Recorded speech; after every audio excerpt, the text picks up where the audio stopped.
Hello colleagues, we've commenced a science unit with our grade 3 students and realised that literacy levels are lower than anticipated. I have some goals and tasks that I would like to suggest that we use to address this hurdle so that the students can still learn science knowledge as required by the state curriculum. These two goals I am suggesting are aligned with the inquiry method of learning, the teaching and learning cycle that we are implementing at our school, and the literacy dimensions. The first recommended goal is to build student knowledge of the language of science. This will be achieved through explicitly teaching Tier 3 science-specific vocabulary, including their meanings. This reflects the operational dimension of literacy, as well as the tuning in process of inquiry learning and the context setting of the teaching and learning cycle. A benefit of this approach is that vocabulary is a building block to writing and understanding procedural and informational reports. Discussion of vocabulary also activates and acknowledges pre-existing knowledge. However, what will we do if our students are not learning? We can continue to revisit language every lesson.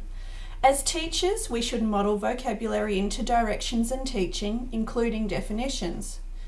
Additionally, we can allow more oral discussion of words before commencing writing, as well as the use of posters of science words to stay on the wall in the room.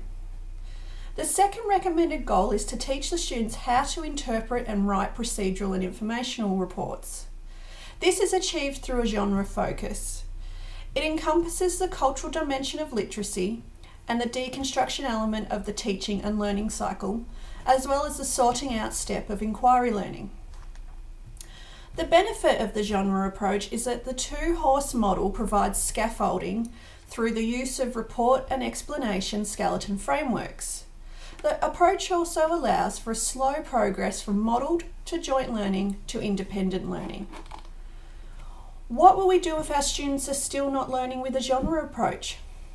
We can continue to differentiate as well as emphasise joint learning for a longer period while other students continue to independent construction. We can also revisit modelling each lesson. Additionally, the model stresses the use of talking before writing, so more reading aloud of the genre types through paired reading or readers' theatre may alleviate the learning process. These goals have emphasised more explicit methods of teaching, in collaboration with inquiry learning, in order to further support our students. They are complementary approaches that can be adapted in our classrooms, and I hope these ideas bring success to our science unit. Thank you.